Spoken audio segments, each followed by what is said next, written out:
എല്ലാ മാന്യ പ്രേക്ഷകർക്കും കാഴ്ചപ്പാടിലേക്ക് സ്വാഗതം. നിയമസഭാ ഇലക്ഷൻ കഴിഞ്ഞിട്ട് 8-10 ദിവസങ്ങൾ പിന്നിടുകയാണ്. ആര് ജയിക്കും, ആര് വാഴും, ആര് വീഴും? ചർച്ചയിലാണ് ജനം ഇപ്പോഴും. കാത്തിരിക്കുകയാണ്. ഇത്തവണ LDF 3-ാം വട്ടത്തിലേക്ക് കടക്കുമോ? ഈ വിഷയവുമായി ബന്ധപ്പെട്ടാണ് ഇന്നത്തെ ചർച്ച. ഇന്നിപ്പോൾ ഈ വിഷയവുമായി ബന്ധപ്പെട്ട് ചർച്ചയ്ക്കെത്തിയിരിക്കുന്നത് ശ്രീ മനു തോമസ്. അദ്ദേഹം കമ്മ്യൂണിസ്റ്റ് പാർട്ടി ഓഫ് ഇന്ത്യ മാർക്സിസ്റ്റിൻ്റെ ആനച്ചാൽ ലോക്കൽ സെക്രട്ടറിയാണ്. ഒപ്പം അടിമാലി ഏരിയ കമ്മിറ്റി മെമ്പർ കൂടിയാണ്. സ്വാഗതം സർ. നിയമസഭാ ഇലക്ഷൻ കഴിഞ്ഞ് 9-ാം തീയതി കഴിഞ്ഞതാണ്. ഏതാണ്ട് ഒരാഴ്ച പിന്നിട്ടിരുന്നു. വലിയ അവകാശവാദങ്ങൾ ഇരു മുന്നണികളും, 2 എന്ന് പറയുന്നത് ശരിയല്ല, 3 മുന്നണികളും ഉന്നയിക്കുന്നുണ്ട്. 4-ാം തീയതി വരെ റിസൾട്ടിന് നമ്മൾ കാത്തിരിക്കുകയാണ്. UDF വലിയ ആവേശത്തിലാണ്, അവരുടെ ക്യാമ്പുകൾ. ഒപ്പം തന്നെ ഇലക്ഷൻ കഴിഞ്ഞ ഉടനെ മുഖ്യമന്ത്രി ഏതാണ്ട് 80-85 സീറ്റ് നേടി LDF അധികാരത്തിൽ വരുമെന്ന ആത്മവിശ്വാസത്തിലാണ്. പാർട്ടി സെക്രട്ടേറിയറ്റും അങ്ങനെ തന്നെയാണ്. എന്താണ് മനു തോമസിൻ്റെ അഭിപ്രായം? അത് സ്വാഭാവികമായും ഒരു 10 വർഷം ഭരണത്തിന് ശേഷം ജനങ്ങളെ അഭിമുഖീകരിക്കുമ്പോൾ ഇടതുപക്ഷ ജനാധിപത്യ മുന്നണി വളരെ അഭിമാനബോധത്തോടെ ഇതിനു മുമ്പ് ജനങ്ങളുടെ മുന്നിൽ അവതരിപ്പിച്ച തെരഞ്ഞെടുപ്പ് വാഗ്ദാനങ്ങളും മാനിഫെസ്റ്റോയുമെല്ലാം ഒരു 99% പാലിക്കാൻ കഴിഞ്ഞ സർക്കാർ എന്നുള്ള നിലയ്ക്ക് വളരെ ആത്മാഭിമാനത്തോടെയാണ് ജനങ്ങളെ നേരിട്ടത്. അത് മനസ്സിലാക്കാനുള്ള കഴിവുള്ള ഒരു ജനമാണ് കേരളത്തിലെ പ്രബുദ്ധരായ ജനങ്ങൾ എന്ന ബോധ്യത്തിൽ നിന്നും തെരഞ്ഞെടുപ്പിന് ശേഷമുണ്ടായ സംഘടനാപരമായും പാർട്ടി വിലയിരുത്തലിൻ്റെ എല്ലാം ഭാഗമായിട്ടാണ് ഏതാണ്ട് തെരഞ്ഞെടുപ്പ് കഴിഞ്ഞ് അന്ന് തന്നെയല്ല 3-4 ദിവസത്തിന് ശേഷം താഴെ മണ്ഡലം കമ്മിറ്റികളിൽ നടക്കുമുള്ള കണക്കിൻ്റെ അടിസ്ഥാനത്തിൽ പാർട്ടി സംസ്ഥാന സെക്രട്ടറി പറഞ്ഞു. നമുക്കറിയാം, കഴിഞ്ഞ 2 നിയമസഭാ തെരഞ്ഞെടുപ്പിലും നേടിയതുപോലെ 90+, 90-ലധികം സീറ്റുകൾ, കഴിഞ്ഞ 2 നിയമസഭാ തെരഞ്ഞെടുപ്പിലും 90-ലധികം സീറ്റുകൾ നേടി ഇടതുപക്ഷത്തെ ഈ ജനങ്ങൾ അധികാരത്തിലേക്ക് അയച്ചു എന്നതുപോലെ ഈ പ്രാവശ്യവും അത് വരും എന്ന് പറഞ്ഞത് വെറുമൊരു കണക്കില്ലാതെ ആത്മവിശ്വാസത്തിൻ്റെ പേരിൽ പറയുന്നതല്ല. ജനങ്ങളോട് പറഞ്ഞ കാര്യങ്ങൾ നന്നായി നടപ്പാക്കാൻ കഴിഞ്ഞു എന്നതാണ് നമ്മുടെ ആത്മവിശ്വാസം ജനങ്ങളുമായി ബന്ധപ്പെട്ട്. അതാണ് ആ നിലയിലേക്ക് ജനങ്ങളെ ഇപ്പോൾ ഭരണവിരുദ്ധ വികാരം എന്ന് പറയുന്നത് സ്വാഭാവികമായും ഒരു സംസ്ഥാനത്ത് ഉരുത്തിരിയാം. പക്ഷേ ആളുകൾ, സാധാരണപ്പെട്ട ആളുകൾക്ക് കിട്ടേണ്ടത്, അർഹതപ്പെട്ടത് കിട്ടാതെ വരുമ്പോഴാണ് സ്വാഭാവികം ഒരു ഭരണാധികാരികൾക്കെതിരെ അല്ലെങ്കിൽ ഭരണകൂടത്തിനെതിരെ ഒരു വിരുദ്ധ വികാരം ഉണ്ടാകും. നിലവിൽ കേരളത്തിൽ അതിനൊരു സാഹചര്യം ഉണ്ടായിട്ടില്ല എന്ന് തന്നെയാണ് ഞങ്ങൾ അതിനെ സംബന്ധിച്ച് കാണുന്നത്. LDFൻ്റെ എല്ലാ കേന്ദ്രങ്ങളും പറയുന്നത് ഇപ്പോൾ അങ്ങ് പറഞ്ഞ അതേ കാര്യം തന്നെയാണ്. ഭരണവിരുദ്ധ വികാരം കേരളത്തിലില്ല എന്നാണ്. എന്നാൽ ഉണ്ട് എന്ന് പറയുന്ന ഒരു വിഭാഗം മറുഭാഗത്തുണ്ട്. എന്നാലും ഈ 90+ എന്ന് പറയുന്ന ഈ സീറ്റ് സത്യത്തിൽ പാർട്ടി സെക്രട്ടറിയുടെ ഈ അവകാശവാദം കടന്ന കൈയാണോ? ഒരിക്കലുമില്ല. കാരണം അങ്ങനെ കഴിഞ്ഞ തെരഞ്ഞെടുപ്പ് നേരിട്ടതിന് ശേഷം നമ്മൾ ചരിത്രം അല്ലെങ്കിൽ മുന്നോട്ട് കാലം വിലയിരുത്തുമ്പോൾ UDFനെ സംബന്ധിച്ച് അവർ കഴിഞ്ഞ പ്രാവശ്യം തെരഞ്ഞെടുപ്പിന് ശേഷം മുഖ്യമന്ത്രിമാരെ എങ്ങനെയാകണം, ഇപ്പോൾ നടക്കുന്ന അതേ നിലയിൽ ആര് മുഖ്യമന്ത്രിയാകണമെന്നതിനെ സംബന്ധിച്ച് വഴക്കും തർക്കവും അന്നുണ്ട്. അന്ന് രമേശ് ചെന്നിത്തല 2.5 വർഷമെന്നും 2.5 വർഷം ഉമ്മൻചാണ്ടി വരട്ടെ എന്നും അത് കഴിഞ്ഞ് മന്ത്രിമാരാരൊക്കെയാണെന്നും ആ മന്ത്രിമാരിലേക്ക് പേഴ്സണൽ സ്റ്റാഫിനെ ആരെ എടുക്കണമെന്ന് പോലും, അല്ലെങ്കിൽ ഉന്നത ഉദ്യോഗസ്ഥ നിലവാരത്തിൽ ആരെയൊക്കെ നിയമിക്കണമെന്ന് അങ്ങനെ വരെ ചർച്ച നടത്തി പോയപ്പോൾ ഉണ്ടായ സ്ഥിതി നമുക്കറിയാം. എന്ന് പറഞ്ഞാൽ അന്ന് 91 സീറ്റ് ഉണ്ടായിരുന്നിടത്തുനിന്ന് ഇടതുപക്ഷ ജനാധിപത്യ മുന്നണി 99-ലേക്ക് ഉയർത്തുകയും കോൺഗ്രസിന്റെ കാര്യം വളരെ പരിതാപകരമായിരുന്നു. എന്ന് പറഞ്ഞാൽ ഈ 40 സീറ്റിലേക്ക് UDF ഒതുങ്ങിയ ഒരു തെരഞ്ഞെടുപ്പിൽ കോൺഗ്രസ് കേവലം 22 സീറ്റിൽ ഒതുങ്ങിപ്പോയി എന്നുള്ളതാണ്. അതെ, എന്ന് പറഞ്ഞാൽ ഒരു തെരഞ്ഞെടുപ്പിനെ നേരിട്ടപ്പോൾ കഴിഞ്ഞ 10 കൊല്ലം മുമ്പുണ്ടായിരുന്ന ഭരണവിരുദ്ധ വികാരത്തിൻ്റെ കാരണം നമുക്കറിയാം. ഉമ്മൻചാണ്ടി മാധ്യമങ്ങളും കോൺഗ്രസ്സുകാരും ഇതുപോലെ വലിയ കൊട്ടിഘോഷിക്കുമ്പോഴും അതിനുശേഷം നേരിട്ട തെരഞ്ഞെടുപ്പിലാണ് ഇപ്പോൾ സാറ് പറഞ്ഞ പോലെ 22 സീറ്റിലേക്ക് കോൺഗ്രസ് ഒതുങ്ങിപ്പോയത്. അത് ഈ കേരളത്തിലെ ജനങ്ങളുടെ ഒരു പ്രബുദ്ധത കാണിക്കുന്നു എന്നാണ് എന്നെ സംബന്ധിച്ച് എൻ്റെ അഭിപ്രായം. കാരണം ഇപ്പോൾ ഒരു മന്ത്രിസഭാ തീരുമാനം തെരഞ്ഞെടുപ്പിന് തൊട്ടു മുമ്പ് ഇടതുപക്ഷ ജനാധിപത്യ മുന്നണിയുടെ അവസാനത്തെ മന്ത്രിസഭാ തീരുമാനങ്ങൾ പരിശോധിക്കുകയും 10 വർഷം മുമ്പ് ഉമ്മൻചാണ്ടി സർക്കാരിൻ്റെ അവസാന കാലഘട്ടങ്ങളിലെ ഒരു 3-4 മന്ത്രിസഭാ തീരുമാനങ്ങളും പരിശോധിച്ചാൽ ഈ കേരളം ഇതെങ്ങനെ വിലയിരുത്തിയത് കൊണ്ടാണ് എന്ന് നമുക്ക് മനസ്സിലാക്കാൻ കഴിയും. കാരണം ഉമ്മൻചാണ്ടിയുടെ കാലഘട്ടത്തിലെ മന്ത്രിസഭാ തീരുമാനങ്ങൾ അവസാന ഘട്ടം വരുമ്പോൾ ഇന്നത്തെ പ്രതിപക്ഷ നേതാവായിരിക്കുന്ന VD സതീശനടക്കമുള്ള ആളുകൾ പറഞ്ഞത് കടുംപെട്ടാണെന്നാണ്. എന്ന് പറഞ്ഞാൽ അവസാനത്തെ ഞാൻ അധികം ചൂണ്ടിക്കാണിക്കുന്നത് ഒരു കാര്യം ചൂണ്ടിക്കാണിക്കാം. ഇന്നിപ്പോൾ ഒരു വിവാദ സ്വാമി സന്തോഷ് മാധവൻ നമുക്കെല്ലാം പരിചിതനാണ്. പുള്ളിക്ക് 150 ഏക്കർ ഭൂമി പതിച്ചു കൊടുക്കാനാണ് അവസാനം മുഖ്യമന്ത്രി അല്ലെങ്കിൽ അവസാന മന്ത്രിസഭാ യോഗത്തിൽ തീരുമാനമെടുക്കുന്നത്. അത് ആളുകൾ എത്രത്തോളം എങ്ങനെ കണ്ടു എന്നുള്ളത്, അതുപോലെയുള്ള ഓരോ കാര്യങ്ങളും, വിവാദങ്ങൾ, അഴിമതി, സോളാർ, അങ്ങനെയുള്ള കാര്യങ്ങളൊക്കെ ജനം എങ്ങനെ വിലയിരുത്തി എന്നുള്ളതായിരുന്നു തെരഞ്ഞെടുപ്പിന് ശേഷം. അതുകൊണ്ട് തന്നെ ഞങ്ങൾക്ക് ആത്മവിശ്വാസമുണ്ട്. ഇപ്പോൾ 2ാം പിണറായി സർക്കാരിൻ്റെ അവസാന ഘട്ടത്തിൽ ഇടുക്കി പോലെയുള്ള മണ്ഡലത്തിൽ ഇടുക്കി പോലെയുള്ള ജില്ലയിൽ ജനങ്ങൾ ഏറ്റവും കൂടുതൽ പ്രതിസന്ധിയായി ഏറ്റവും വലിയ ആഗ്രഹത്തോടെ ഇരുന്ന ഒരു ജനകീയ വിഷയത്തിന് മേൽ തീരുമാനമെടുത്തുകൊണ്ടാണ് ഈ മന്ത്രിസഭ അവസാനിപ്പിക്കുന്നത്. പക്ഷെ അത് ഒരു തെരഞ്ഞെടുപ്പ് ഘട്ടത്തിലാണെന്നും അത് കതിരിന്മേൽ കൊണ്ടുവന്ന് വലം വയ്ക്കുന്നതാണെന്നും ഒരുപക്ഷെ ജനങ്ങളെ പറഞ്ഞു പറ്റിക്കാനാണെന്നും ഒക്കെ എതിർ ക്യാമ്പുകൾ പ്രചരിപ്പിച്ചു. അതെ, സ്വാഭാവികമായും ആ പ്രചരണത്തിന് കീഴ്പ്പെടുന്നവരല്ല നമ്മുടെ നാട്ടിലെ ആളുകളെന്നാണ് ഞങ്ങളിപ്പോഴും വിശ്വസിക്കുന്നത്. കാരണം ആ മന്ത്രിസഭാ തീരുമാനത്തിൽ ഇതിനു മുമ്പ് നമ്മൾ ചട്ടം ഭേദഗതി ഇവിടുത്തെ ഭൂപ്രശ്നവുമായി ബന്ധപ്പെട്ട് അത് പറഞ്ഞു പോകുമ്പോൾ ഒത്തിരി ഞാൻ അങ്ങനെ പറയുന്നില്ല.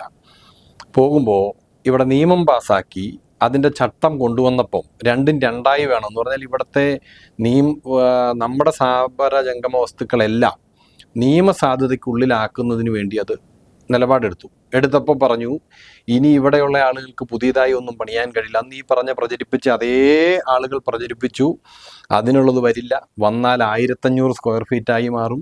അപ്പോൾ ഇവിടെ സാധാരണപ്പെട്ട ആളുകൾക്ക് ഇവിടെ ഒരു പ്രദേശത്തിൻ്റെ പേരിൽ ആളുകൾക്ക് കിട്ടേണ്ട മനുഷ്യാവകാശ ലംഘനം ഉണ്ടാകും. അങ്ങനെ വലിയ പ്രചരണം നടന്നു. പക്ഷെ ഇപ്പോൾ പുതിയ മന്ത്രിസഭ തീരുമാനം വന്നപ്പോൾ 5000 സ്ക്വയർ ഫീറ്റ് വരെ ഒരു ഫീസ് പോലും അധികമായി കെട്ടേണ്ടതില്ല എന്നും 10000 സ്ക്വയർ ഫീറ്റ് വരെയുള്ളതിന് പ്ലിന്ത് ഏരിയയുടെ 1% ഫീസ് കെട്ടിക്കൊണ്ടാകണമെന്ന് പറഞ്ഞ് മന്ത്രിസഭാ തീരുമാനം എടുത്ത അന്ന് 2 മണിക്ക് തന്നെ ജിയോ ഇറങ്ങി, അതിൻ്റെ റൂൾസ് ഇറങ്ങി. എന്ന് പറഞ്ഞാൽ ഇനി അതിൻ്റെ നടപടി ആര് ഭരണത്തിൽ വന്നാലും തെരഞ്ഞെടുപ്പ് ഇപ്പോൾ ഇതിൻ്റെ പെരുമാറ്റച്ചട്ടം മാറിയാൽ ഈ ആപ്ലിക്കേഷൻ മേടിച്ച് ആളുകൾക്ക് പെർമിറ്റ് കൊടുക്കാൻ കഴിയും എന്നുള്ള വസ്തുത നിലനിൽക്കുകയാണ്. നിർമ്മാണ നിരോധനവുമായി ബന്ധപ്പെട്ട് അങ്ങ് പറഞ്ഞ് സൂചിപ്പിച്ചതൊക്കെ ശരിയാണ്. പക്ഷേ പ്രകടന പത്രികയുമായി ബന്ധപ്പെട്ട് ചില അവധാനതക്കുറവുണ്ടായി എന്ന് അവസാനം അത് മാറ്റേണ്ടി വരുന്നതൊക്കെ പെട്ടെന്ന് തന്നെ 2 ദിവസം കൊണ്ട് തല്ലിക്കൂട്ടിയതുപോലെ വേണ്ടത്ര ആരും വായിച്ചില്ല. ഈ മുരളീകുമാരുകൂടി പോലുള്ള ഈ അന്തർദേശീയ തലത്തിൽ ഈ പരിസ്ഥിതിയിൽ പ്രവർത്തിക്കുന്ന ചില ആളുകളുടെ സ്വാധീനമൊക്കെ അതിനകത്തുണ്ടായി. അത് പ്രകടന പത്രികയിൽ സാറ് സൂചിപ്പിച്ച വിഷയം അത് ഇടതുപക്ഷ ജനാധിപത്യ മുന്നണിയുടെ കാഴ്ചപ്പാടിൻ്റെയും നിലപാടിൻ്റെയും ഒപ്പമല്ലായിരുന്നു എന്നുള്ളത് കൊണ്ട് തിരുത്തി എന്ന് വേണം. സ്വാഭാവികമായി ബഫർ സോൺ നമ്മുടെ മുന്നണി അല്ലെങ്കിൽ കമ്മ്യൂണിസ്റ്റ് പാർട്ടിയുടെ തീരുമാനത്തിൽ 0 അതിനെ സംബന്ധിച്ച് വേറെ എന്തോ ഒരു ഇത് വന്നതുകൊണ്ട് അത് പെശകാണ്, ആളുകൾക്കൊപ്പമുള്ള നിലപാടല്ല എന്ന് കണ്ടാൽ അതിനെ തിരുത്തുന്നതിനും അതിനെ ജനങ്ങളുടെ ഒപ്പം നിൽക്കുന്നതിനും ജനങ്ങളുടെ അടുത്ത് ഞങ്ങളുടെ പ്രകടന പത്രികയിൽ ഇന്നതുണ്ടെങ്കിൽ അത് പെശകായിട്ടുണ്ട് എന്ന് പറഞ്ഞ് തിരുത്തുന്നതിന് കുഴപ്പമുള്ള പാർട്ടിയല്ല ഞങ്ങൾ. പ്രചരിപ്പിക്കാൻ കോൺഗ്രസും BJPയും നന്നായി ശ്രമിച്ചിട്ടുണ്ട്. ആ പ്രചരണത്തെ മറികടക്കാൻ ഞങ്ങൾക്ക് കഴിഞ്ഞിട്ടുണ്ട് എന്നാണ് ഞങ്ങളുടെ ആത്മവിശ്വാസം. കാരണം അങ്ങനെ ഒരു പെശക് വന്നത് അല്ല ഞങ്ങളുടെ നിലപാടിനെ സംബന്ധിച്ച് ജനങ്ങൾക്ക് ബോധ്യമുണ്ടെന്നാണ് ഞങ്ങളുടെ വിശ്വാസം. ആ ജനങ്ങൾക്ക് ബോധ്യമുള്ളത് കൊണ്ട് തന്നെ അതല്ലായിരുന്നു, അതിൽ പെശകാണ്, ഇതാണ് ഞങ്ങളുടെ പ്രകടന പത്രിക എന്ന് ഞങ്ങൾക്ക് ആളുകളെ വീടാന്തരം കീറി ബോധിപ്പിക്കാൻ കഴിഞ്ഞിട്ടുണ്ട്. ഇവരുടെ പ്രചരണങ്ങളിൽ ഞങ്ങൾ അടിപ്പെടില്ല എന്നുള്ളതാണ്. 1ാം പിണറായി സർക്കാരിൻ്റെ അവസാന കാലഘട്ടത്തിൽ സത്യത്തിൽ ജനം വീണ്ടും ചിന്തിക്കുകയും 2ാമത് LDFനെ അധികാരത്തിലെത്തിക്കുകയൊക്കെ ചെയ്തല്ലോ. അതിൻ്റെ പിന്നിൽ കൊറോണ വന്നതിൻ്റെ മാനേജ്മെൻറ്റ്, പ്രളയത്തിൻ്റെ ശക്തമായ പോസിറ്റീവായ മാനേജ്മെൻറ്റ്, അങ്ങനെ ചില പോസിറ്റീവ് ഘടകങ്ങൾ ഗവൺമെൻറ് ഉണ്ടായിരുന്നു. പിന്നെ കാര്യം കിറ്റ് കൊടുത്തു എന്നൊക്കെ പറഞ്ഞ ആക്ഷേപം ഉണ്ടെങ്കിൽ പോലും അത്തരത്തിലും ചില പ്രൊപ്പഗാൻഡ ഗവൺമെൻറ് ചെയ്യുകയും ചെയ്തു. ഗവൺമെൻറ് അധികാരത്തിൽ വന്നു. പക്ഷെ അത്തരത്തിലുള്ളൊരു പോസിറ്റീവ് ആനുകൂല്യങ്ങൾ ഈ 2ാം പിണറായി സർക്കാരിൻ്റെ അവസാന കാലത്തുണ്ടോ? അത് ആളുകളുടെ പ്രതിസന്ധിയിൽ ഗവൺമെൻറ്റിൻ്റെ ഇടപെടലിനെ സൂചിപ്പിക്കുന്നതാണ് സാർ ഇപ്പോൾ 2 കാര്യങ്ങൾ ചൂണ്ടിക്കാണിച്ചത്. അതിനെ പ്രളയത്തിൽ ഗവൺമെന്റ് മാനേജ് ചെയ്തതിന് നന്നായി അന്നത്തെ മാധ്യമങ്ങളോ കോൺഗ്രസ്സുകാരോ കമ്മ്യൂണിസ്റ്റുകാരോ വിലയിരുത്തിയിട്ടില്ല എന്ന് നമ്മൾ കാണുന്നുണ്ട്. എന്ന് പറഞ്ഞാൽ പ്രളയം ഡാം തുറന്നു വിട്ടുണ്ടാക്കിയതാണ്, അതുപോലെ ഈ അങ്ങനെയാണ്. തെരഞ്ഞെടുപ്പ് ഘട്ടത്തിൽ അതും ഉപയോഗിക്കാൻ ശ്രമിച്ചു. അതൊന്നും ഈ ആളുകളുടെ ഇടയിൽ, കാരണം അന്നത്തെ കനത്ത മഴ നേരിട്ട് അനുഭവിച്ചവരോട് പറയുവാണ്, അത് മഴ കൊണ്ടല്ല, ഡാം തുറന്നത് കൊണ്ടാണെന്ന് അന്ന് പറഞ്ഞു. ഇപ്പം മാത്യു കുഴൽനാടൻ എന്ന് പറയുന്നു ഡാം തുറക്കാതിരുന്നു എന്ത് മണൽ വാരാൻ വേണ്ടി. അങ്ങനെ ആളുകളെ വിഡ്ഢിയാക്കുന്ന പ്രചരണം ഒഴിവാക്കിയിട്ട് ജനകീയമായ പ്രശ്നങ്ങൾ അതിപ്പോ ഈ ഏറ്റെടുത്തുകൊണ്ട് കൃഷ്ണൻകുട്ടി അതിനെ മന്ത്രിയുടെ ശബ്ദം നടപ്പാക്കണം. തന്നെയല്ലേ കൊടുത്തേക്കുന്നത്? അല്ല, അത് മന്ത്രി നിഷേധിച്ചേക്കുമ്പോൾ സ്വാഭാവികമായും നമുക്ക് ഇന്നത്തെ കാലഘട്ടത്തിൽ അത് കൃഷ്ണൻകുട്ടി വകുപ്പ് മന്ത്രിയുടെ ആണെന്ന് പറയാൻ കഴിയില്ല. അസന്ധിഗ്ധമായി അദ്ദേഹം നിഷേധിച്ചിട്ടില്ല. AI ആവാം, അല്ല, ഒരു ആർട്ടിഫിഷ്യൽ ഇന്റലിജൻസിന്റെ സപ്പോർട്ടോട് കൂടി ഉണ്ടാക്കിയ ശബ്ദമാവാം എന്നൊക്കെ പറയുന്നുണ്ട്. അല്ല, അങ്ങനെ പറയുന്ന സ്ഥിതിക്ക് ഇത് നമ്മൾ അന്വേഷിക്കാം. ഇന്നത്തെ കാലഘട്ടത്തിൽ അതിനെ സംബന്ധിച്ചൊന്നും, അതൊക്കെ ജനങ്ങളെ സംബന്ധിച്ച് ഈ പറഞ്ഞ പ്രളയം ഉണ്ടായതും അതിനകത്തുണ്ടായിരുന്ന മാനേജ്മെന്റും അതെല്ലാം ഇപ്പോഴും നടപ്പാക്കിയിട്ടുണ്ട്. ഒന്ന്, ഈ നാട്ടിലെ പ്രളയം ഉണ്ടായപ്പോൾ ചില ആളുകളെ നന്നായി സഹായിച്ചു, നന്നായി കൈപിടിച്ചുയർത്തി. കൊറോണ വന്നപ്പോൾ ആളുകൾക്ക് താങ്ങായി നിന്നു എന്ന് പറഞ്ഞ പോലെ ഈ കേരളത്തിലെ അവശതായിരുന്ന 66,004 കുടുംബങ്ങളെ അതിദരിദ്രരെന്ന പട്ടികയിൽ നിന്ന് അവരെ ഉയർത്തുന്നതിന് വേണ്ടി ഒരു ഗവൺമെന്റ് വലിയ പദ്ധതി തയ്യാറാക്കിയിട്ടുണ്ട്. എന്ന് പറഞ്ഞാൽ ഈ താഴെ തട്ടിലും അവശത അനുഭവിക്കുന്നവരെയും ഒന്നാം പിണറായി സർക്കാർ എങ്ങനെ കൈകാര്യം ചെയ്തോ അതുപോലെ തന്നെ അവശത അനുഭവിക്കുന്നവരെയും പാവങ്ങളെയും കണ്ടെത്തി ഈ രണ്ടാം ഘട്ടത്തിലും കൈകാര്യം ചെയ്തിട്ടുണ്ട്. എന്ന് പറഞ്ഞാൽ ഇപ്പോൾ വയനാട് പുനരധിവാസവുമായി ബന്ധപ്പെട്ട് ഇന്ത്യയിലല്ല, ലോകത്ത് ഇനിയിപ്പോൾ ഒരു മാധ്യമങ്ങൾക്കും കോൺഗ്രസിനും BJPക്കും കാണിക്കാൻ കഴിയാത്ത മാതൃകാപരമായ പ്രവർത്തനം സംഘടിപ്പിച്ചിട്ടുണ്ട്. അപ്പം ആ നിലയിൽ ആളുകൾ ഇത് കാണുവാണ്. ഞങ്ങൾ ഈ സർക്കാരിൽ വിശ്വാസം അർപ്പിച്ചുകൊണ്ട് ആളുകൾ താമസിക്കാൻ തുടങ്ങിയില്ല. ആളുകൾ താമസിക്കാൻ തുടങ്ങിയിട്ടില്ല. അത് സ്വാഭാവികമായും അത് എല്ലാം കൈമാറിയിട്ടുണ്ട്. അതിൻ്റെ പരിപാടികൾ, വീടിൻ്റെ പണികൾ പൂർത്തീകരിച്ചെങ്കിലും അവിടെ ഒരു വീട് മാത്രമല്ല പണിത് കൊടുക്കുന്നത്, ഒരു വലിയ ടൗൺഷിപ്പാണ്. അംഗൻവാടികൾ, സ്കൂള്, കോളേജ്, അതിനുവേണ്ട സീവേജ് ട്രീറ്റ്മെൻറ്റ് പ്ലാന്റുകൾ, മൈതാനം എന്ന് പറഞ്ഞാൽ 10 വീടിനൊരു മൈതാനം എന്നുള്ള നിലയ്ക്ക് അങ്ങനെ വളരെ മനോഹരമായ, എന്ന് പറഞ്ഞാൽ നമുക്കെല്ലാം ഭാവിയിൽ എന്ന് പറഞ്ഞാൽ അഭിമാനിക്കാൻ കഴിയുന്ന നിലയിൽ കേരളത്തിൽ ഒരാൾ താമസിച്ച് ഒരു പ്രതിസന്ധി ഉണ്ടായാൽ ചൂണ്ടിക്കാണിക്കാൻ കഴിയുന്ന നിലയിൽ വളരെ മാതൃകാപരമായി ഇടപെട്ടിട്ടുണ്ട്. അത് കൊറോണയുടെ കാലത്ത് മാത്രമല്ല, പ്രളയത്തിൻ്റെ കാലത്ത് മാത്രമല്ല, ദാരിദ്ര്യം അനുഭവിക്കുന്ന അതിദരിദ്രരുടെ കാര്യത്തിൽ അത് ഇടപെട്ടിട്ടുണ്ട്. ഈ പറഞ്ഞ പോലെ വയനാട് ഇത് വന്നപ്പോൾ ഉണ്ടായിട്ടുണ്ട്. അങ്ങനെ സമസ്ത മേഖലകളിലും സാധാരണക്കാരനെ അഡ്രസ്സ് ചെയ്യാൻ കഴിഞ്ഞിട്ടുണ്ടെന്നുള്ള വലിയ ആത്മവിശ്വാസം ഇടതുപക്ഷ പൊതുവെ ഈ ഗവൺമെന്റ് മേലെ കാണുന്ന ഇപ്പം അടുത്ത കാലത്ത് ഈ മാധ്യമങ്ങളും മറ്റ് എതിർ കക്ഷികളും ഒക്കെ പറയുന്ന ഒരു കാര്യം എന്ന് പറയുന്നത്, ഈ ഗവൺമെന്റ് നിലനിൽക്കുന്നത് PR വർക്ക് കൊണ്ടും ഒപ്പം പ്രൊപ്പഗാൻഡ കൊണ്ടുമാണ്. യഥാർത്ഥ കാര്യങ്ങൾ ചെയ്യാതെ ചെയ്യാത്ത കാര്യങ്ങൾ ചെയ്തു എന്ന് പറഞ്ഞ് പ്രചരിപ്പിക്കുന്ന ഒരു നിലപാട്. പ്രത്യേകിച്ച് ഇപ്പോൾ മുഖ്യമന്ത്രിയുടെ പടങ്ങൾ കേരളത്തിൽ എമ്പാടും നമ്മൾ നോക്കിക്കഴിഞ്ഞാൽ കാണാൻ കഴിയും, വലിയ കൂറ്റൻ ബോർഡുകൾ. അങ്ങനെ നന്നായി ചെയ്ത ഒരു ഗവൺമെന്റ് ഇങ്ങനെ പ്രൊപ്പഗാൻഡയുടെ ആവശ്യമുണ്ടോ? സ്വാഭാവികമായും ഈ നാട്ടിലെ മാധ്യമങ്ങൾക്ക് വലിയ സ്വാധീനം ആളുകളുടെ ഇടയിലുണ്ട്. അത് ഒരു ആഹാര സാധനത്തിൻ്റെ പരസ്യം മുതൽ, അത് സാറിനെ പോലെയുള്ള ആളുകളുടെ അടുത്തൊരു ഡിബേറ്റിൻ്റെ ഭാഗമാക്കേണ്ടതില്ല, ഒരു പരസ്യം നമ്മൾ വലിയ സ്വാധീനം ചെലുത്തുന്ന ഘട്ടമാണ്. വളരെ കുഞ്ഞുങ്ങളെ പോലും പരസ്യം സ്വാധീനിക്കും. അപ്പോൾ ഒന്നെന്നാന്ന് വെച്ചാൽ കേരളത്തിൽ അതിശക്തമായ എതിർപ്പ് മാധ്യമങ്ങളിൽ നിന്നും വലതുപക്ഷ മേഖലകളിൽ നിന്നുമെല്ലാം ഈ സർക്കാരിൻ്റെ, ഞാനൊരു ഉദാഹരണം ചൂണ്ടിക്കാണിക്കാം. ഈ കേരളത്തിലെ പൊതു ആരോഗ്യ മേഖലയോടൊപ്പം മെച്ചപ്പെട്ട ഒരു ആരോഗ്യ മേഖല ലോകത്തില്ല. എന്ന് പറഞ്ഞാൽ ഏറ്റവും നല്ല ആശുപത്രിയോ ചികിത്സയോ അമേരിക്കയിലുണ്ടാകാം. കാരണം നമ്മുടെ ഒക്കെ പല ആളുകളും അമേരിക്കയിലും യൂറോപ്പിലും ഒക്കെ തന്നെ ഒരു പനി പിടിച്ച ആശുപത്രി ഡോക്ടറെ കാണണമെങ്കിൽ 10 ദിവസം ബുക്കിംഗ് ചെയ്തേ കാണാൻ കഴിയുള്ളൂ. ഞാൻ എൻ്റെ വേണ്ടപ്പെട്ട പല ആളുകളുള്ളതുകൊണ്ട് പറയാം, ഏറ്റവും നല്ല രാജ്യങ്ങൾ. അങ്ങനെ നമ്മുടെ ഇന്ത്യയിൽ എല്ലായിടത്തും നടക്കുമ്പോൾ, ഇന്ത്യ നടക്കുമെങ്കിലും ഇതുപോലെയുള്ള സംവിധാനങ്ങളുള്ള വേറൊരിടവും ഇല്ല. പക്ഷേ ഞാൻ ചൂണ്ടിക്കാണിക്കാൻ ഉദ്ദേശിച്ചത്, ആ ആരോഗ്യ മേഖലയിലേക്ക് 11.5 കോടി ആളുകൾ ഒരു വർഷം കേരളത്തിൽ നിന്ന് OP ടിക്കറ്റ് എടുക്കുമെന്നാണ് പറയുന്നത്. എന്ന് പറഞ്ഞാൽ 3.5 കോടി ആളുകൾ ഒരു 3 തവണ വെച്ചെങ്കിലും OP, അത്ര വലിയ ബിസിനസ് മേഖലയത്. അതിനെ ഗവൺമെൻറ് ആശുപത്രികൾ കീഴടക്കി. എന്ന് പറഞ്ഞാൽ സാധാരണക്കാരന് ഇപ്പോൾ അടിമാലി ഗവൺമെൻറ് ആശുപത്രി എടുത്താൽ പോലും 10 കൊല്ലം മുമ്പ് കൈമുറിഞ്ഞ ആശുപത്രി വന്നാൽ സ്റ്റിച്ച് ഇടണമെങ്കിൽ മോർണിംഗ് സ്റ്റാറിൽ പോകണം. ഇന്ന് ഗവൺമെൻറ് ആശുപത്രികൾ അവയവ മാറ്റ ശസ്ത്രക്രിയയില എന്നുള്ള നിലയിലേക്ക് ഉയർന്നു. ഇവിടെ കാർഡിയാക്ക് സംവിധാനം, ഇവിടെ ഡയാലിസിസ്, ഈ ഗവൺമെൻറ് ആശുപത്രിയിൽ ഡയാലിസിസ് അടക്കം അങ്ങനെ വളർന്നപ്പോൾ ഞാൻ പറഞ്ഞ പരസ്യവുമായി ബന്ധപ്പെട്ടവരുന്നത് ഇവിടെ പ്രൈവറ്റ് മേഖലകൾ ഇപ്പോൾ വന്നുകൂടി. കാരണം 7000 കോടി രൂപയുടെ സ്വകാര്യ നിക്ഷേപമാണ് റിയൽ എസ്റ്റേറ്റ് മേഖല, അമേരിക്കയൊക്കെ വലിയ ആയുള്ള കമ്പനികൾ ഈ പറഞ്ഞ സ്വകാര്യ മേഖലയിൽ ഉണ്ടാക്കിയിട്ടുണ്ട്. എന്നിട്ട് ഹോസ്പിറ്റൽ രംഗത്ത് മാത്രമാണ് 7000 കോടി രൂപയുടെ. എന്നിട്ട് ഈ ഗവൺമെന്റ് സംവിധാനം ആരോഗ്യ മേഖലയെ തകർക്കുന്നതിനും ഇതിനെതിരെ വലിയ സംവിധാനം കൊണ്ടുവരുന്നതിനും വേണ്ടിയാണ് മെഡിക്കൽ നെഗ്ലിജൻസുകൾ ഉയർത്തി കാണിച്ചുകൊണ്ട് ഇപ്പോൾ അടുത്തിടയ്ക്കുണ്ടായ വിവാദം. ഈ ഇന്ത്യയിലെ കേരളത്തിലെ പഠനങ്ങൾ പറയുന്നത് 100 മെഡിക്കൽ നെഗ്ലിജൻസിൽ 15 എണ്ണമാണ് ഗവൺമെന്റ് ആശുപത്രിയിൽ ഉണ്ടാകുന്നത്, ബാക്കി 85 പ്രൈവറ്റ് മേഖലകളിലാണ്. എന്ന് പറഞ്ഞാൽ അത് പക്ഷെ അത് വലിയ പരസ്യമായി പുറത്തു വരുന്നില്ല. ഈ എറർ ഈസ് ഹ്യൂമൻ എന്നൊരു ചൊല്ല് തന്നെ ഉണ്ടല്ലോ. ഡോക്ടറാണെങ്കിൽ എത്ര പ്രഗത്ഭനാണെങ്കിലും ചില തെറ്റുകളൊക്കെ വന്നേക്കാം. അത് ബോധ്യപ്പെടാതെ പ്രൈവറ്റ് കടന്നുകയറ്റലുണ്ടാവുമ്പോൾ പരസ്യങ്ങളിലൂടെ ആളുകളിലേക്ക് ചെല്ലുക എന്ന് പറഞ്ഞാൽ ചെയ്യാത്ത കാര്യങ്ങൾ ചൂണ്ടിക്കാണിക്കപ്പെടുവാണെങ്കിൽ വിമർശിക്കപ്പെടണം. ഒന്ന്, നമ്മൾ പെൻഷൻ നമ്മുടെ വലിയ ഇതായിരുന്നു, 2000 രൂപ കൊടുക്കുമെന്ന് പറഞ്ഞു. 2000 രൂപ കൊടുത്തപ്പം ഇതേ പ്രതിപക്ഷം പറഞ്ഞത് സാറിൻ്റെയും ശ്രദ്ധയിലുണ്ട്, പബ്ലിക് ഡൊമൈനിലെല്ലാം ഉണ്ട്. എന്താ പറഞ്ഞേ? ഇനി വരുന്ന സർക്കാരിന് വലിയ ബേർഡനായിരിക്കും ഇത്, അതുകൊണ്ട് ഇവർക്ക് ഉത്തരവാദിത്വം ഇല്ലാതെ ഇത് ചെയ്തു വെച്ചേക്കാണ് 2000 രൂപ പെൻഷനിലേക്ക് ഇപ്പോൾ ഞാൻ വരാം. മറ്റേ ഇതുമായിട്ട് ബന്ധപ്പെട്ട് ഒരു കാര്യം ചോദിച്ചോട്ടെ. ഇത് ആരോഗ്യരംഗം ഒന്നാമതാണെന്ന് പറയുമ്പോൾ ജനങ്ങൾക്കിടയിൽ ഒരു വലിയ സംശയം നിൽക്കുന്നുണ്ട്. അത് UDF പ്രചരിപ്പിക്കുന്നുണ്ട്. എന്തുകൊണ്ടായിരിക്കും മുഖ്യമന്ത്രി പിന്നെ അമേരിക്കയിൽ പോകുന്നു എന്ന് ചോദ്യം വരുന്നു. അല്ല, അതാ ഞാൻ അതിലേക്ക് വരാം. സാർ ആ ചൂണ്ടിക്കാണിച്ചത് നന്നായി. ഒന്ന്, കേരളത്തിന്റെ മുഖ്യമന്ത്രി എന്തുകൊണ്ടാണ് ഇവിടെ പല സംവിധാനങ്ങളുണ്ടല്ലോ, അതിൽ ഏറ്റവും നന്നായി അയാളുടെ ആരോഗ്യം സംരക്ഷിക്കേണ്ടതുണ്ട്, ആ സംവിധാനം ഗവൺമെന്റ് ആശുപത്രികളിലെല്ലാം ഉണ്ടെന്ന് പറഞ്ഞാൽ അത് ഞാനിപ്പോൾ ചൂണ്ടിക്കാണിച്ചു പറഞ്ഞു. മയോ ക്ലിനിക്ക് പോലെ ലോകത്തെ ഏറ്റവും നല്ല ക്യാൻസർ സെന്റർ ഉണ്ടാക്കി കേരളത്തിലുണ്ടെന്ന അവകാശവാദം ഞങ്ങൾക്കില്ല.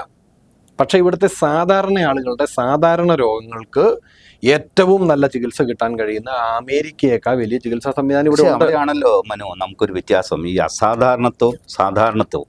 ജനങ്ങളെ, ഇവിടെയുള്ള ആളുകളെ സാധാരണ ജനങ്ങളായി കമ്മ്യൂണിസ്റ്റ് പാർട്ടിയുടെ മുഖ്യമന്ത്രി അസാധാരണമായ ഒരാളായിട്ട് കാണും. കമ്മ്യൂണിസ്റ്റ് പാർട്ടിയുടെ മുഖ്യമന്ത്രി അല്ല, ഇന്ത്യയുടെ പ്രതിപക്ഷ നേതാവായിരുന്ന അല്ലെങ്കിൽ ഇപ്പോൾ സോണിയാഗാന്ധി, കോൺഗ്രസിന്റെ നേതാവ്, അവര് ഇതേ മയോ ക്ലിനിക്കിൽ ആ ചികിത്സയ്ക്ക് പോയിട്ടുണ്ട്. കാരണം അവർ ഈ ഇന്ത്യയിൽ കോടിക്കണക്കിന് ആളുകൾ അവരുടെ നേതൃത്വത്തിന് കീഴെ നിൽക്കുന്ന ഒരു വലിയ പ്രസ്ഥാനത്തിന്റെ നേതാവാണ്. ആ ആളുകൾക്കെല്ലാം ഇവര് അവിടെ പോകണമെന്നും ഇനിയും സാധാരണ ഒരാളെക്കാൾ വലിയ സേവനം ചെയ്യാൻ കഴിയുന്ന ആളാണെന്നും സോണിയാഗാന്ധി ഇച്ചിരൂടെ നന്നായ ചികിത്സയ്ക്ക് പോകണമെന്നും ആഗ്രഹം. സോണിയാഗാന്ധി ഒരിക്കലും ഇന്ത്യയാണ് ലോകത്തെ ഏറ്റവും നല്ല ആരോഗ്യരംഗത്ത് നിലനിൽക്കുന്ന രാജ്യം എന്ന് പറയാൻ കഴിയില്ല. കാരണം അവര് MP ആയി 10-30 വർഷം ഇരുന്ന അമേഠിയ ഇന്ന് ചെന്നാൽ ഇന്ന് നേരെ നന്നായി ഇതുപോലെ ഇരിക്കാൻ കഴിയുന്ന കസേരയുള്ള വീടില്ല. ഗ്യാസ് സ്റ്റവ് ഫ്രീ ആയി കൊടുത്തിട്ടുള്ളത് ഗ്യാസ് കുറ്റി പെരയുടെ പുറത്തിട്ടിരിക്കുവാണ്. അത്ര ഗതികെട്ട ഭരണം അവിടെ കാഴ്ചവെച്ച സോണിയാഗാന്ധിക്ക് അത് പറയാൻ ബുദ്ധിമുട്ടുണ്ട്. പക്ഷെ ഈ കേരളത്തെ ലോകത്തെ നമ്പർ 1 നിലവാരത്തിലേക്ക് ഉയർത്തിയ പിണറായി വിജയൻ അത് പറയാൻ കഴിയും. അത് ചാരിതാർത്ഥ്യം. നമുക്ക് സാറ് ഒന്ന് ആലോചിച്ചോ, UP അമേഠിയെ സംബന്ധിച്ച് കേരളവുമായി കമ്പയർ ചെയ്യാൻ കഴിയില്ലല്ലോ. അമേഠിയിൽ ഇരുന്നുകൊണ്ട് അവർക്ക് പറയാൻ കഴിയില്ല ഇതാണ് ഏറ്റവും സംവിധാനം എന്ന്. പക്ഷേ കേരളത്തിൽ ഇരുന്നുകൊണ്ട് സത്യസന്ധമായി നമുക്ക് പറയാൻ കഴിയും. പക്ഷെ എന്നിട്ടും നമ്മളിവിടെ ചികിത്സിക്കുന്നില്ല. നമ്മളിവിടെ സുധാകരൻ, ഞാൻ പറയാം, ചികിത്സിക്കുന്നതിനെ സംബന്ധിച്ച് ഇത് വളരെ ഇപ്പൊ ബാക്കി ഇവിടെ ഞാൻ ചോദിക്കട്ടെ, ഇവിടെ മണിയാശാൻ 2 പ്രാവശ്യം സ്ട്രോക്കിന് ഓപ്പറേഷൻ ചെയ്തു. ഗവൺമെന്റ് ആശുപത്രിയിലാണ് ചെയ്തത്, മെഡിക്കൽ കോളേജിലാണ് ചെയ്തത്. എന്ന് പറഞ്ഞാൽ മെഡിക്കൽ കോളേജിലുള്ള സംവിധാനം ഉണ്ട്. പക്ഷേ ഇച്ചിരി കൂടെ ബെറ്ററായ ഒരു ചികിത്സ അവിടെ പോകണം എന്നുണ്ടെങ്കിൽ പുള്ളി ഒരു പാർട്ടി കാലിൽ മണിയാശാൻ അദ്ദേഹത്തിനും പോകാം. ഇത് ഇവിടെ പറ്റും. ഇവിടെ കഴിഞ്ഞും പോകേണ്ടതുണ്ടെങ്കിൽ ഇച്ചിരൂടെ ബെറ്ററായ സംവിധാനത്തിൽ പോകണമെങ്കിൽ മണിയാശാൻ അവിടെ പോയി ചികിത്സിക്കണമെന്ന് അഭിപ്രായക്കാരനായ ഇപ്പൊ സുധാകരൻ മയോ ക്ലിനിക്കിൽ പോയി ചികിത്സ നേടിയിട്ടുള്ള ആളാണ്. അപ്പോൾ സുധാകരൻ അവിടെ പോയതിനെ ഞങ്ങൾ വിമർശിക്കാറില്ല. കാരണം കേരളത്തിൽ കിട്ടുന്നതിനേക്കാൾ, ഇന്ത്യയിൽ കിട്ടുന്നതിനേക്കാൾ, പുള്ളിക്കിനി അയർലൻഡിൽ കിട്ടുന്നതിനേക്കാൾ ഈ ലോകത്തെ ഏറ്റവും നല്ല ചികിത്സ കിട്ടുന്നിടമാണ് മയോ ക്ലിനിക്ക്. അവിടെ പോയി ചികിത്സിക്കണം.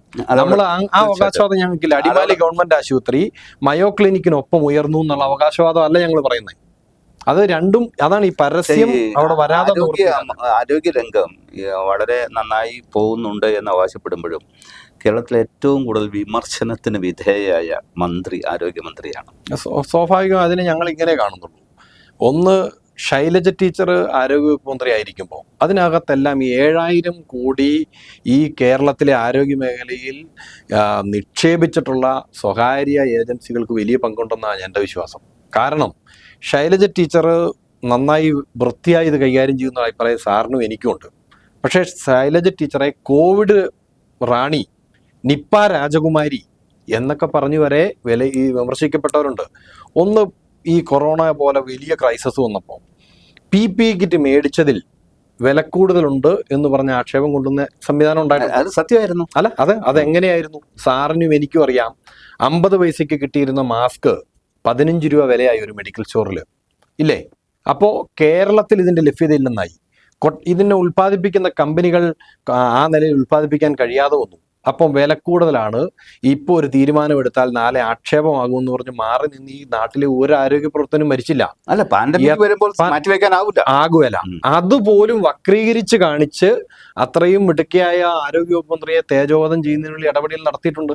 അപ്പൊ പിന്നെ സ്വാഭാവികമായും ഇപ്പം ഈ ആരോഗ്യ മേഖല നന്നായി കൊണ്ടുപോകുന്ന മന്ത്രിയെ ആക്രമിക്കപ്പെടും. അത്രയും ഞങ്ങൾ അതിനെ കാണുന്നു. എന്ന് പറഞ്ഞാൽ കാശ് കൊടുത്ത് വിലയ്ക്ക് മേടിക്കുന്ന പ്രചരണങ്ങളിൽ പെടുന്ന ഒന്നാണ് ഈ ആരോഗ്യ മേഖല തകർക്കുന്നതിന് വേണ്ടിയുള്ള. ഞാൻ പറയട്ടെ, ഇവിടെ കത്രിക വയറ്റിൽ വെച്ച് പോയി എന്ന് പറഞ്ഞതിന് 1 മാസത്തിനപ്പുറം തിരുവനന്തപുരത്ത് ഒരു കൊച്ച് മരിച്ചു, 2 വയസ്സുകാരി കൊച്ച്. പ്രൈവറ്റ് ആശുപത്രിയിലായിരുന്നു, ചികിത്സാ പിഴവ് മൂലമാണ്. എത്ര ചാനലുകൾ ചർച്ച ചെയ്യപ്പെട്ടു. ഞാനിപ്പോൾ ചൂണ്ടിക്കാണിച്ചത് എൻ്റെ ബോധ്യമല്ല, പബ്ലിക്കിൽ ഉള്ള ബോധ്യം. 100% നെഗ്ലിജൻസ് നടക്കുന്നതിൽ 15% ഉള്ളൂ ഗവൺമെന്റ് ആശുപത്രികളിൽ. ഗവൺമെന്റ് ആശുപത്രി കുറെ കൂടി ജനം നോക്കുമ്പോൾ ജനം പ്രതീക്ഷിക്കുന്ന ഒന്നാണ്. അതുകൊണ്ടായിരിക്കും ജനം അങ്ങനെ വരുന്നത്. അതിന് തെറ്റ് പറയാനാവില്ല. ഞാൻ വേറൊരു കാര്യം ചോദിട്ടെ അങ്ങോട്ട്. മുഖ്യമന്ത്രിയോടുള്ള ഒരു എതിർപ്പ് മറ്റു മന്ത്രിമാരോടില്ല കേരളത്തിലെ ജനങ്ങൾക്ക്. നമ്മളൊരു ഗ്രാസ് റൂട്ട് ലെവലിലെടുത്ത് പരിശോധിക്കുമ്പോൾ മുഖ്യമന്ത്രിയോട് ഒരു നിഷേധം കേരളത്തിലെ ജനത വെച്ച് പുലർത്തുന്നുണ്ട്. അത് അദ്ദേഹത്തിൻ്റെ സ്വഭാവമായിട്ട് എന്തെങ്കിലും ബന്ധപ്പെട്ടാണ്? മുഖ്യമന്ത്രിയെ സംബന്ധിച്ചപ്പോൾ മുഖ്യമന്ത്രി ഏതാണ്ടോ 50-60 വർഷം ഈ കേരളത്തിലെ ആളുകളുടെ മുന്നിൽ പ്രവർത്തിച്ച 50 വർഷം കുറഞ്ഞ 60 വർഷം പൊതുരംഗത്തുള്ള ആളാണ്.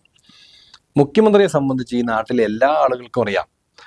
മുഖ്യമന്ത്രി വളരെ ജെനുവിനായി ആളുകളുടെ അടുത്ത് അഭിനയിക്കാതെ ഏത് കാര്യത്തിലും ഇടപെടുന്ന ആളാണെന്ന്. മുഖ്യമന്ത്രിക്കെതിരെ വലിയ എതിർപ്പുണ്ടെന്ന് ചൂണ്ടിക്കാണിക്കാൻ ഒരു വലിയ ഇടപെടൽ നടക്കുന്നു എന്നല്ലാതെ മുഖ്യമന്ത്രിയെ ആളുകൾ വെറുക്കുന്നെന്നോ ഇഷ്ടമില്ലെന്നോ വിശ്വസിക്കുന്ന ആളുകളല്ല ഞങ്ങൾ.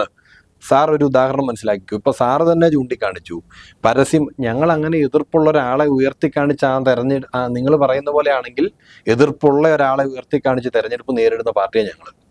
എന്ന് പറഞ്ഞാൽ ഈ പിണറായി വിജയന്റെ നേതൃത്വത്തിൽ 10 വർഷം ഈ കേരളത്തിൽ കാഴ്ചവെച്ച വികസനങ്ങൾക്ക് തുടർച്ചയുണ്ടാകണം, ക്ഷേമ പ്രവർത്തനത്തിന് തുടർച്ചയുണ്ടാകണം എന്ന് പറഞ്ഞാൽ ഞങ്ങൾ ആളുകളെ അഭിമുഖീകരിക്കുന്നത്. എന്ന് പറഞ്ഞാൽ മുഖ്യമന്ത്രിയെ മാറ്റി നിർത്തിക്കൊണ്ട് ചാനലുകൾ പറയുന്ന പോലെ മുഖ്യമന്ത്രിയോട് എതിർപ്പുണ്ട്, അതുകൊണ്ട് അങ്ങനെയല്ല ഞങ്ങൾ. ഞാൻ പറയട്ടെ, ഈ മുഖ്യമന്ത്രി സാറിനെ പോലെ ഇടപെടാൻ അല്ലെങ്കിൽ കാര്യങ്ങൾ പഠിക്കുന്നയാൾക്ക് മനസ്സിലാവും. ഞാൻ പറഞ്ഞ ഈ കേരളത്തിലെ വൻകിട ഒരു 30 പദ്ധതികൾ പ്രയോറിറ്റി ലിസ്റ്റിൽപ്പെടുത്തി എല്ലാ സമയത്തും മുഖ്യമന്ത്രി നേരിട്ട് മോണിറ്ററിംഗ് നടത്തി കൊണ്ടു നടക്കുന്ന ആളാണ്. എന്ന് പറഞ്ഞാൽ എല്ലാ മാസവും മുഖ്യമന്ത്രി അതിൻ്റെ മീറ്റിംഗ് വിളിച്ച്, ഇപ്പോൾ വിഴിഞ്ഞം പോർട്ട് 2045 കമ്മീഷൻ ചെയ്യാൻ തുടങ്ങിയ പദ്ധതിയാണ്. ഇപ്പം 2ാം ഘട്ടം 2028 തീരും. എന്ന് പറഞ്ഞാൽ ഒരു 25 വർഷം മുന്നോട്ട്, അല്ലെങ്കിൽ 20 വർഷം മുന്നോട്ട് ഇത് കൊണ്ടുപോകാൻ കഴിഞ്ഞ ആളാണ് പുള്ളി. അപ്പോൾ ആ നിലയിൽ അത് ഉയർത്തിക്കാണിച്ചാൽ ഞങ്ങൾ ആളുകളെ അഭിമുഖീകരിക്കുന്നത്. നിങ്ങൾക്ക് പെൻഷൻ 600 കുടിശ്ശികയാക്കി ഇട്ടില്ല, 2000 ആക്കി കൊടുക്കാൻ ആർജവം കാണിച്ച മുഖ്യമന്ത്രിയാണ്. ആ മുഖ്യമന്ത്രിക്ക് പിണറായിസം എന്ന് പറയും. ആ പിണറായിസത്തിനൊരു വോട്ട് എന്നാണ് ഞങ്ങൾ ചോദിക്കുന്നത്. പക്ഷെ കടം നിസ്സാരമല്ല, വലിയ തോതിൽ കടം ആ പ്രചരണവും ഞങ്ങൾ അതിനെ എതിർക്കുന്നുണ്ട്. സ്വാഭാവികമായും ഒരു രാജ്യത്ത് 3% GDP കടം ഉണ്ടാക്കിയിട്ടേ ഉള്ളൂ ഈ സംസ്ഥാനത്ത്. എല്ലാ 5 വർഷവും കൂടുമ്പോൾ നമ്മുടെ കടം നേരെ ഇരട്ടിയാകുമായിരുന്നു. ഈ 5 വർഷത്തെ സാറ് പരിശോധിച്ചു, നമുക്കറിയാം അത്ര ഉയർന്നിട്ടില്ല കടം, അതിൽ നിന്ന് കുറഞ്ഞിട്ടുണ്ട്. എന്നാൽ ഈ കേരളത്തിൽ 45 വർഷം കഴിഞ്ഞ് നടക്കേണ്ട വികസനം ഇവിടെ നടന്നിട്ടുണ്ട്. ഈ പെൻഷന്റെ തുക വർദ്ധിപ്പിച്ചത് കാര്യം 2-3 മാസം മുമ്പ് തദ്ദേശ സ്വയംഭരണ സ്ഥാപനങ്ങളിലേക്ക് നടന്ന തെരഞ്ഞെടുപ്പുമായി ബന്ധപ്പെട്ട് വർദ്ധിപ്പിച്ചു. സർക്കാർ ജീവനക്കാരുടെ DA, പെൻഷൻകാരുടെ DA ഒക്കെ വളരെ പെട്ടെന്ന് ഇതുമായി ബന്ധപ്പെട്ട് തെരഞ്ഞെടുപ്പുമായി ബന്ധപ്പെട്ട് ഉയർത്തി. അങ്ങനെ തെരഞ്ഞെടുപ്പുമായി ബന്ധപ്പെട്ട് പെട്ടെന്ന് ഉയർത്തിയ അല്ലെങ്കിൽ അനുവദിച്ച ചില കാര്യങ്ങളുണ്ട്. അത് ജനങ്ങൾക്കിടയിൽ ഒരു ആശങ്ക ഉണ്ടാക്കും, പല സംശയം ഉണ്ടാക്കിയില്ല. ഈ തെരഞ്ഞെടുപ്പുമായി ബന്ധപ്പെട്ടാണ് പെൻഷൻ ഉയർത്തിയത് എന്ന് പറയുന്നതിനോട് ഞങ്ങൾക്ക് വിയോജിപ്പുണ്ട്. കാരണം 5 കൊല്ലം മുമ്പ് ആളുകളെ അഭിമുഖീകരിക്കുമ്പോൾ നമ്മൾ പറഞ്ഞു പെൻഷൻ വർദ്ധിപ്പിക്കും. ഇതുവരെ വർദ്ധിപ്പിക്കാതെ ഇരുന്നിട്ട് ഇപ്പോൾ വർദ്ധിപ്പിക്കുകയല്ല ചെയ്തത്. ക്രമാതീതമായി 1000-ൽ നിന്ന് 1100 ആക്കി, 1200 ആക്കി, 300 ആക്കി, 400 ആക്കി, 600 ആക്കി, അത് കഴിഞ്ഞ് 2000 ആക്കി. ഇപ്പോൾ ഇനി ഈ ഭരണം തുടർന്നാൽ 3000 ആക്കും. അന്നേരം തെരഞ്ഞെടുപ്പ് ലക്ഷ്യം വെച്ചാണ് എന്ന് വിമർശിക്കുന്നതിൽ അർത്ഥമില്ല. ഒന്ന്, ആ പെൻഷൻ കൃത്യമായി കൊടുക്കുന്നതിന് ജാഗ്രത പുലർത്തിയിട്ടുണ്ട്. 2500 ആക്കുമെന്ന് മുൻ പ്രകടനപത്രികയിൽ പറഞ്ഞിട്ടുണ്ടായിരുന്നു. ഉണ്ട്. സ്വാഭാവികമായി ഈ പറഞ്ഞ ദീർഘവീക്ഷണമില്ലാതെ തെരഞ്ഞെടുപ്പ് സ്റ്റണ്ടാണെങ്കിൽ 2500 ഞങ്ങൾ പ്രഖ്യാപിച്ചിട്ടിറങ്ങും. അത് ജനങ്ങൾക്ക് ബോധ്യമുണ്ട്. സ്വാഭാവികമായും ഈ ഗവൺമെന്റ് പറയാൻ നടപ്പാക്കാൻ കഴിയുന്നത് നടപ്പാക്കുള്ളൂ എന്നുള്ള നേരെ ജനങ്ങളുടെ വിശ്വാസം ആർജിക്കുന്നത് ഞങ്ങൾ ചെയ്യുള്ളൂ. ഞങ്ങൾക്ക് ഈ UDF കയറ്റി 3000 അങ്ങ് വെച്ചു. അതോടുകൂടി പെട്ടെന്ന് ഒരു പാനിക് അവസ്ഥ, അങ്ങനെ പറയുന്നത് ശരിയല്ലെങ്കിൽ പോലും പെട്ടെന്ന് 3000 ആക്കിയേക്കാം എന്നൊരു ചിന്ത LDF വന്നു. ഒരിക്കലും ഇല്ല. ഞാൻ പറയാം, UDF പറയുന്നതിന് 5000 അവർക്ക് പറയാൻ കഴിയുന്നവരാണ്. കാരണം നടപ്പാക്കാൻ പോകുന്നവരല്ല അവര്. കാരണം അത് നാട്ടിലെ ആളുകൾക്ക് നല്ല ബോധ്യം വന്നു. അവർക്ക് 5000 പറയാം.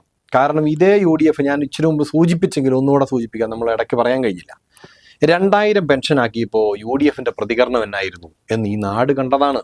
എന്ന് പറഞ്ഞാൽ ഇത് തെരഞ്ഞെടുപ്പ് സ്റ്റണ്ടാണ്, കൈക്കൂലിയാണ്, ഇത് ഞങ്ങൾ അധികാരത്തിൽ വരുമ്പോൾ ഞങ്ങൾക്ക് തലവേദനയാകാൻ വേണ്ടിയിട്ടാണ് എന്നാണ് UDF പറഞ്ഞത്. ഇവർക്ക് തലവേദനയാകുമെങ്കിൽ ഇവരെങ്ങനെയാണ് 3000 കൊടുക്കാന്ന് പറയുന്നത്? അതിനകത്തൊരു വിരോധാഭാസം ഇല്ലേ? അപ്പൊ ഈ 3000 കൊടുക്കാനല്ല, ഞങ്ങളിങ്ങനെ ചുമ്മാ എന്ന് പറഞ്ഞാൽ 10 കൊല്ലം മുമ്പ് KSRTC നഷ്ടത്തിലായി, പൂട്ടും, ഇത് മുടിഞ്ഞു, ഇത് സ്വാഭാവികമായി നിൽക്കും എന്ന് കേരളത്തിന്റെ മുഖ്യമന്ത്രി നിയമസഭയെ പറഞ്ഞ് ഏതാണ്ടോ ഇവിടുത്തെ KSRTC ഡ്രൈവർമാർക്ക് ശമ്പളം കിട്ടി തുടങ്ങിയിട്ട് 2-3 ഡ്രൈവർക്ക് ശമ്പളം മുടങ്ങിയത് ഈ ഭരണകാലത്ത് അല്ല, ഇത് പൂട്ടുമായിരുന്നു. ശമ്പളം ഇവർക്ക് കിട്ടാനായെന്ന് പറഞ്ഞാൽ ബസ്സുകളില്ലായിരുന്നു. ഇപ്പൊ 1500 ഈ ഭരണത്തിലല്ല ശമ്പളം മുടങ്ങിയിട്ടുള്ളത്. ശമ്പളം KSRTC ഡ്രൈവർമാർക്ക് കാലമായി കടവും മുടിയിലും മാത്രമേ ഉണ്ടായിരുന്നുള്ളൂ. ആ ഘട്ടത്തിൽ നിന്ന് ഈ KSRTC തനതായി ശമ്പളം കൊടുത്ത് KSRTC നന്നായി ഓടുന്നൊരു ഘട്ടത്തിൽ വന്നപ്പോൾ ഇവരുടെ കാലത്ത് മുഖ്യമന്ത്രി പറഞ്ഞതാണ് ഇത് പൂട്ടുവന്ന്. ഇപ്പോ പറയുവാണ് സ്ത്രീകൾക്ക് മൊത്തം ഇതിനകത്ത് ഫ്രീ ആണ്. ഇവര് ഇത് കൊടുത്ത സംസ്ഥാനം ഉണ്ടെന്ന്. അല്ല, ലാഭത്തിലല്ലെങ്കിലും ശമ്പളം കൊടുത്ത് ഇത് ഒരു പൊതു സംവിധാനമാണിത്. എന്ന് പറഞ്ഞാൽ ആളുകളുടെ ക്ഷേമത്തിന് വേണ്ടിയുള്ള ഒരു സംവിധാനമാണ്. ഗവൺമെന്റ് ആശുപത്രി ലാഭത്തിലാകണം, ഗവൺമെന്റ് സ്കൂൾ ലാഭത്തിലാകണം, ഇതൊന്നും ചിന്തിക്കാൻ കഴിയുമല്ലോ. അതുപോലെ ഒരു പബ്ലിക് ട്രാൻസ്പോർട്ടിന്റെ ഭാഗമായി ഉണ്ടാക്കുന്നതാണ്. എന്ന് പറഞ്ഞാൽ നമ്മുടെ ബഡ്ജറ്റിൽ നിന്ന് കാശ് കൊടുത്തേ ഇത് കൊണ്ടുപോകാൻ കഴിയുള്ളൂ. അങ്ങനെ ഇതൊന്ന് കൊണ്ടുപോയി നടക്കുന്ന ഘട്ടത്തിലാണ്. എന്ന് പറഞ്ഞാൽ ഞാൻ വാഗ്ദാനം കൊടുക്കും, നടപ്പാക്കണമെന്ന് നിർബന്ധമില്ല എന്ന് പറഞ്ഞ എൻ്റെ ഭാഗം പറഞ്ഞു. ചുമ്മാ ഇങ്ങനെ വാഗ്ദാനം പറയാം, അതുകൊണ്ട് 3000 പറഞ്ഞ ആളുകൾക്ക് ബോധ്യപ്പെടുന്നത് എന്തുകൊണ്ടാണെന്നറിയോ സാറേ? 2000 കൊടുത്തപ്പോൾ ഇത് നടക്കുവരാത്തതാണ്, ഇത് കൈക്കൂലിയാണ്, ഇത് ഞങ്ങൾക്ക് ബുദ്ധിമുട്ടാണെന്ന് പറഞ്ഞവർ പറയുക. ഞങ്ങൾ വന്ന അന്നേരം 3000 എവിടുന്ന് കൊടുക്കുവര്? ഈ കാലാകാലങ്ങളിൽ ഉയർത്തിയല്ലേ പറ്റൂ. അല്ല, അത് ഉയർത്തിയിട്ടില്ല. ഇവർ ചരിത്രം താഴേക്ക് പരിശോധിക്കുമ്പോൾ ഇവർ ഒരിക്കൽ മാത്രം 45 രൂപ പെൻഷനെ തുടങ്ങിയപ്പോൾ ഇവർ പറഞ്ഞു ഇത് പ്രത്യുൽപാദനപരമല്ല. പെൻഷനൊക്കെ തുടങ്ങിയത് അല്ല, കർഷക തൊഴിലാളി പെൻഷൻ 45 രൂപ തുടങ്ങുമ്പോൾ പറഞ്ഞു ഇത് പ്രത്യുൽപാദനപരമല്ല. അത് കഴിഞ്ഞ് അത് 60 ആക്കി, 100 ആക്കി, 200 ആക്കി, 300 ആക്കി, 400 ആക്കി കഴിഞ്ഞപ്പോൾ ഒരു പ്രാവശ്യം ഉമ്മൻചാണ്ടി വർദ്ധിപ്പിച്ചു. ആ വർധനം എങ്ങനെയാണെന്ന് നമുക്കെല്ലാം അറിയാം. അത് കഴിഞ്ഞൊരു ദിവസം കൊടുത്തില്ല, ഒരു പ്രാവശ്യം പോലും കൊടുത്തില്ല വർദ്ധിപ്പിച്ച പെൻഷൻ. കൊടുക്കാതെ 10-18 മാസം കുടിശ്ശികയായി പല പെൻഷൻ. 18 മാസം എന്നൊക്കെ പറഞ്ഞ ചുമ്മാതിയാണ്. അതിനകത്ത് എത്രയോ വട്ടം സ്വരാജ് ചോദ്യത്തിന് ഉത്തരവായിട്ട് നിയമസഭയിൽ അല്ല, അതെല്ലാം 3 തവണ ഇല്ലെന്ന്. അതെല്ലാം ഈ പറഞ്ഞ പോലെ നിയമസഭയില് ചോദ്യത്തിന്റെ ഉത്തരമായി, അല്ലെങ്കിൽ ഈ നാട്ടിലെ ആളുകൾക്ക് ഇത് അതിനെ അതിനെ അങ്ങനെ ഡിഫെൻഡ് ചെയ്യുമ്പോൾ 18 മാസത്തെ ഒരുമിച്ച് പെൻഷൻ മേടിച്ച ആളുകളുള്ള വീടുകളും എല്ലാം ഈ നാട്ടിലുണ്ട്. ഇപ്പൊ ഞാൻ അതിന്റെ കൃത്യം കണക്ക് എൻ്റെ കയ്യിലില്ല. നമ്മൾ വേറൊരു ഡിബേറ്റിലിരുന്നാൽ പെൻഷൻ 18 മാസം കുടിശ്ശികയായിരുന്ന പാസ്ബുക്ക് അടക്കം കൊണ്ടുവരാൻ കഴിയുന്ന നല്ല ബോധ്യം എനിക്കുണ്ട്. അത് LDF വെറുതെ പ്രചരിപ്പിക്കുന്നതാണ് എന്നൊരു പ്രൊപ്പഗാൻഡ UDF-കാര് പറയുന്നു. അല്ല, UDF-കാര് ഈ പറഞ്ഞ UDF-കാര് ഇത് വർദ്ധിപ്പിച്ചു കൊടുക്കില്ല എന്ന ബോധ്യം ഈ നാട്ടിലെ ആളുകൾക്ക് നന്നായിട്ടുണ്ട്. കാരണം അവർ കാലാകാലങ്ങളിൽ വർദ്ധിപ്പിക്കേണ്ടതെന്ന്. പെൻഷൻ തുടങ്ങിയത് UDF ആണ്. എംപ്ലോയ്മെന്റ് തൊഴിലായ്മ വേതനം തുടങ്ങിയത് UDF ആണ്. പെൻഷൻ തുടങ്ങിയത് R. ശങ്കറിന്റെ കാലത്ത്. അങ്ങനെ R. ശങ്കറിന്റെ കാലത്ത് അല്ലല്ല, ഇത് കർഷക തൊഴിലാളി പെൻഷനായിട്ടാണ് പെൻഷൻ തുടങ്ങുന്നത്. അന്ന് UDF-ന്റെ നേതാക്കൾ പറഞ്ഞത്, അല്ലെങ്കിൽ കരുണാകരനല്ല, UDF-ന്റെ നേതൃത്വം പറഞ്ഞത് ഇത് പ്രത്യുൽപാദനപരമല്ല, അങ്ങനെ പെൻഷൻ കൊടുക്കരുത് എന്നാണ് പറഞ്ഞത്. അപ്പോ അതിനെ സംബന്ധിച്ച് ആളുകൾക്ക് UDF-നെ സംബന്ധിച്ച്, UDF-ന്റെ നിലപാടുകളെ സംബന്ധിച്ചും ഒക്കെ ആളുകൾക്ക് പൊതുവെ ഇങ്ങനെ ഒരു പ്രചരണമൊക്കെ ഉണ്ടെങ്കിൽ ഈ തൊഴിലായ്മ വേതനം തുടങ്ങിയത് ആന്റണിയുടെ കാലത്താണ്. തൊഴിലില്ലായ്മ വേതനത്തെ സംബന്ധിച്ച് ഇപ്പൊ കൊടുക്കുന്നുണ്ടോ?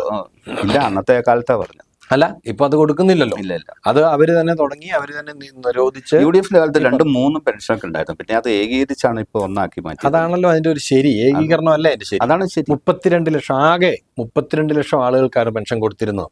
ഇപ്പൊ 62 ലക്ഷത്തിലധികം ആളുകൾക്ക് കൊടുക്കുന്നു. എന്നാൽ നേരെ ഇരട്ടി, 3.5 കോടി ആളുകളിൽ 62 ലക്ഷം ആളുകൾക്ക് പെൻഷൻ കൊടുക്കുക എന്ന് പറഞ്ഞാൽ നമ്മൾ 6 പേര് നിന്നാൽ അതിലൊരാൾക്ക് പെൻഷൻ കിട്ടുന്നുണ്ട് എന്ന് പറഞ്ഞാൽ ഒരു വീട്ടിൽ 1-2 ആളുകൾ പെൻഷൻ മേടിക്കുന്ന വീടുകളായി ഉയർന്നിട്ടുണ്ട്. മറ്റേതെന്ന് പറഞ്ഞാൽ ചില ഒരു മാനദണ്ഡം, പല ആളുകൾക്ക് പല പെൻഷൻ, എന്നാൽ കിട്ടേണ്ട ആളുകൾക്കില്ല.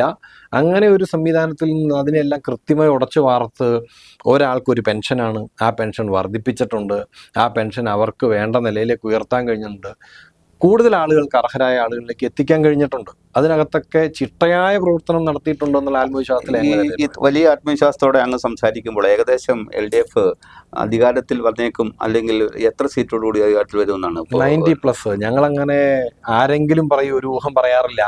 VD സതീശൻ ഒന്ന് പറയുന്നു, ഇപ്പൊ 80 കിട്ടുമെന്ന് വേറൊരാൾ പറയുന്നു, 100-ലധികം കിട്ടുമെന്ന് വേറെ.